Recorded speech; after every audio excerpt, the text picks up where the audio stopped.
Hello everyone, this is Cherie Williams, and this is my very first up close and personal video. Hopefully this video will give you an opportunity to learn a little bit more about me and what I have to share with you guys. Please excuse me because I'm still trying to get used to the camera on the phone. So if I look away from the camera, it's because I'm trying to find the camera on the phone. And I do apologize for that in advance. My full name is Cherie Williams, and this particular Get to Know Me is a story about my battle with endometriosis at the age of 14 and my battle with fibroids, uterine fibroids, and I was diagnosed with that when I was 36. But let's start at the beginning.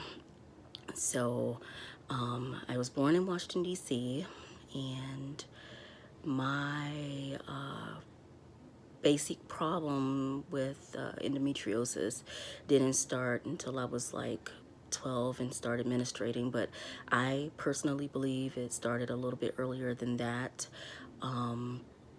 It actually, I was having stomach pains when I was as little as 8 years old. This would be an on and off thing, which occurred out of nowhere.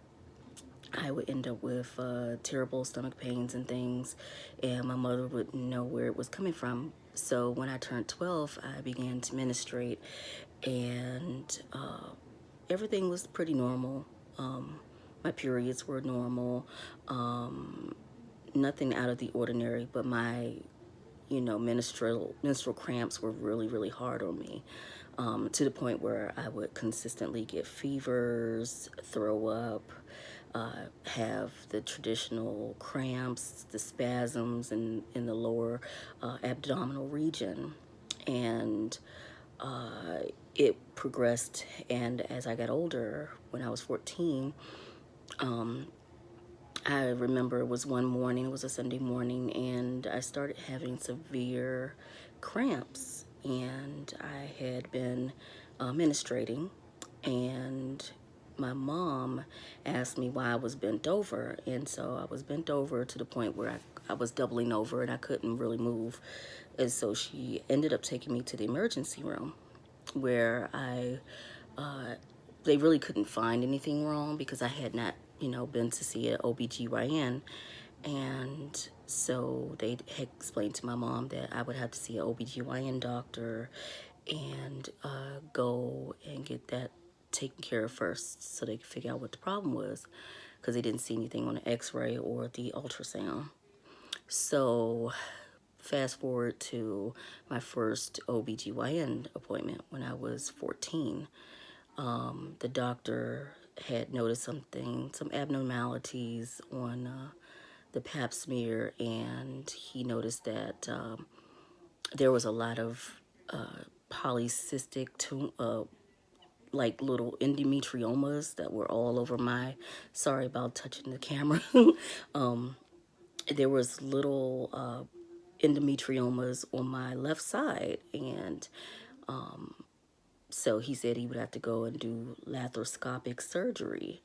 Now, the laparoscopic surgery, I remember it very well because I had it, I think it was the beginning of 1992, because I had just turned, I think I was on the verge of turning 14, not quite 14, but I was 13 and a half, and I had my surgery January, I think it was January, it was the early part of January of 1992. So technically I wasn't 14 yet, but I was going to be turning 14 that year. So, and that's when I had my surgery.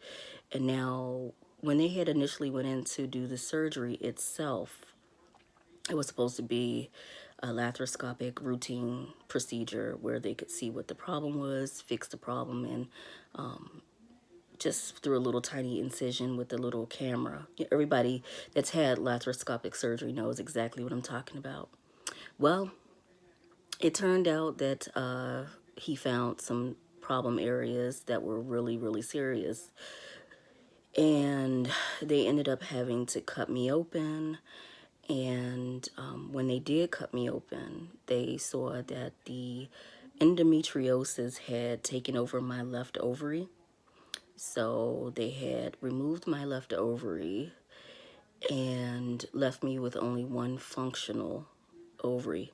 Now, see, this is where the problem lies. The doctor had initially told my mom that he had taken only half of my left ovary. So I had been left with a functional right ovary and a half of a left ovary.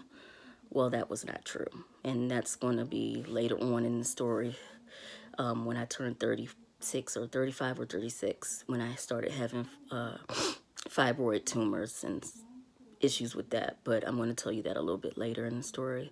So fast forward to I had stopped having, serious cramps and stuff after the surgery itself for the endometriosis removal.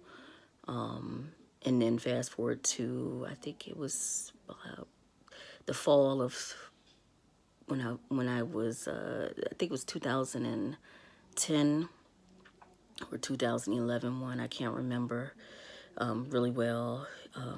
I try not to remember these things because it's a constant reminder to me of something that I can't have. So I try very hard not to think about these things. But that fall I had went in, and it was for a routine procedure to the OBGYN. Not a procedure, I'm sorry. I had went into the OBGYN office, and the Dr. Horowitz was my doctor. He was the best doctor ever. He had, this was his first time seeing me. And he said, well, Miss Williams, he said, have you had any problems in the past? And I was forced to tell him about the situation with my endometriosis, the bout with endometriosis when I was 14 years old. And he asked me, excuse me, he asked me some specific questions regarding what was done and how my periods were going and all these other things. And I told him exactly what was going on. Now that I'm older, I told him I don't have pain with my, menstruation. So it's not really a bother. But what did bother me was I had lost a lot of weight because I was always a skinny girl. But as I gotten older, I had gotten a little bit overweight. And so I had lost a lot of weight from gaining weight in my later years. And I had went from a size, I believe it was a 14, back down to a size 5. And I had lost a generous amount of weight. And the doctor said, well, Miss Williams, he said, you did a great thing by losing the weight because, a lot of women have a lot of uterine problems or female problems because of their weight. Well, I was skinny when I was 14. I was extremely skinny. I was a negative size 0. So that wasn't the cause for that. So he said that wasn't the case. But he said I did do myself a good justice by losing all of that weight.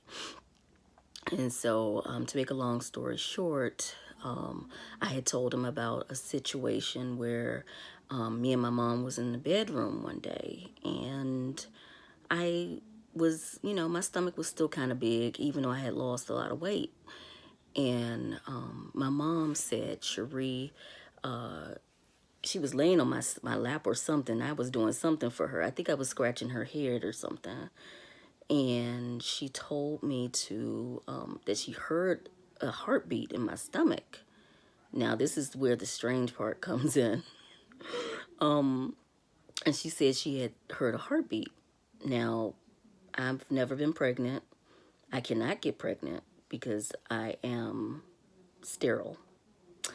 And so it really confused me. And I was like, okay, my mom said she's hearing a heartbeat in my stomach. And my stomach was very firm and very smooth. And That's what I had brought up to my doctor. That was the issue. And I told him, I said, I'm really concerned about this because my mom said she felt like something had an initial heartbeat and she could not understand where that was coming from. So the doctor did a test, a pap smear on me. And then come to find out, he said that there was something blocking the canal to my uterus or something. I don't know what it was, but he said it was easy for him to say because he was a doctor. So I'm not a doctor, so I'm not claimed to be any of that.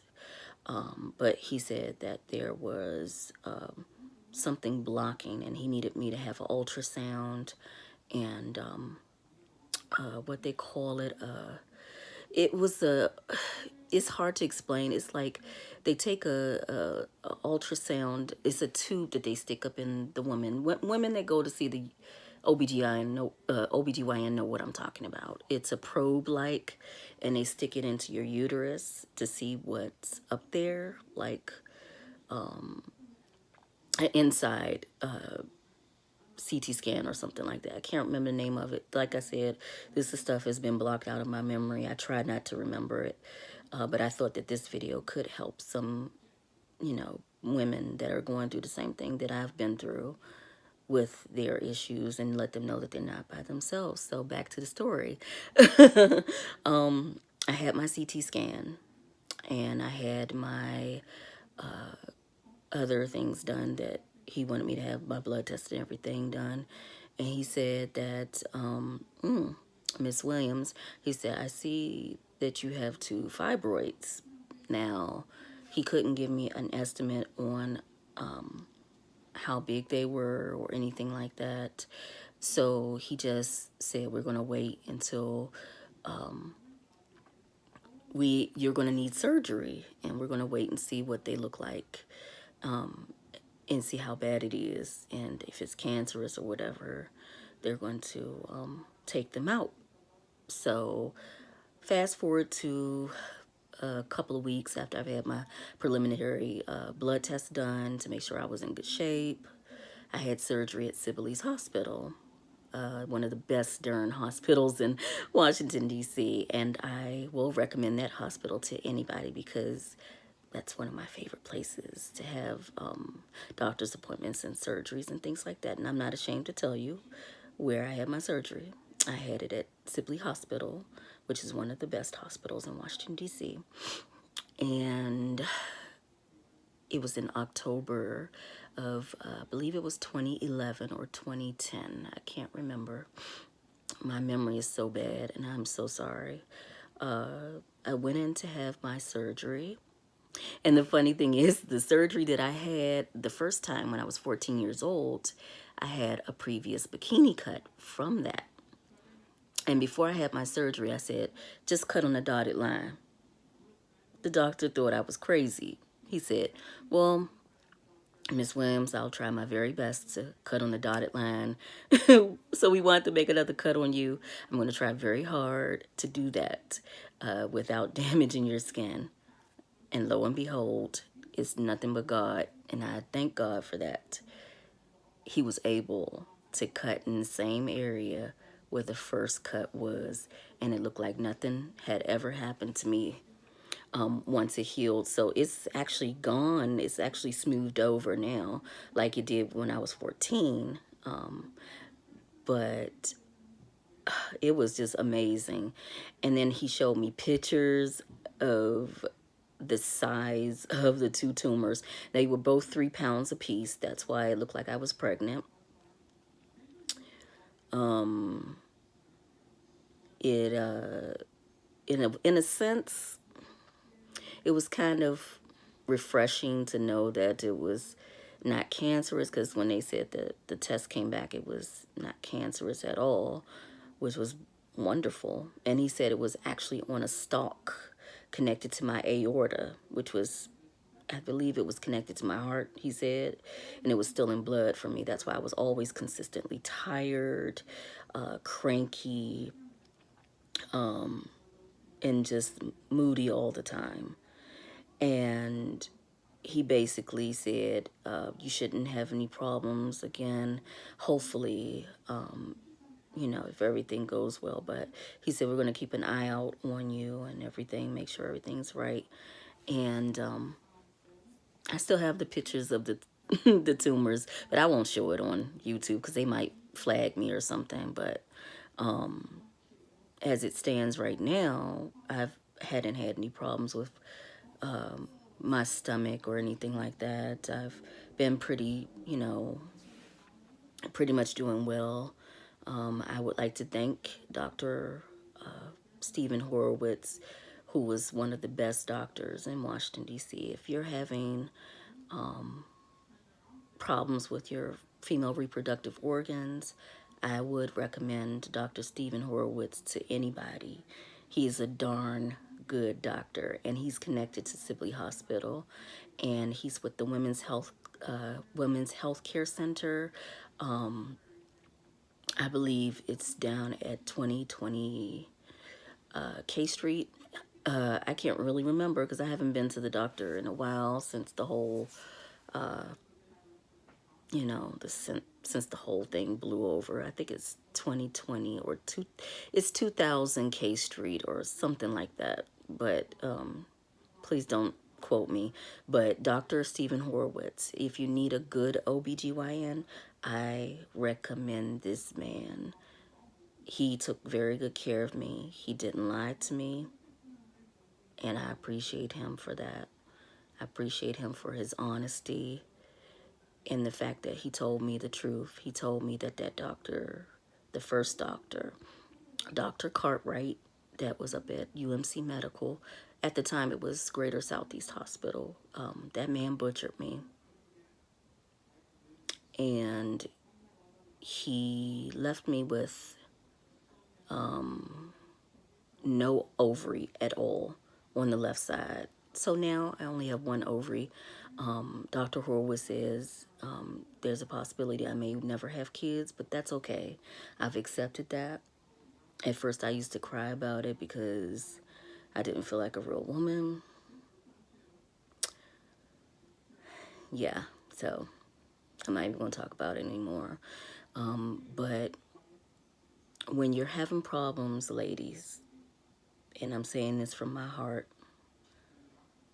if you feel like you're having issues with your stomach or anything of that nature, or any type of female reproductive problems or issues, it's okay to go and talk to someone about this because it could help you out in the long run. I just wish I had someone to help me out earlier in life. Besides that crappy doctor I had up at that hospital, it was just a nightmare, a complete nightmare.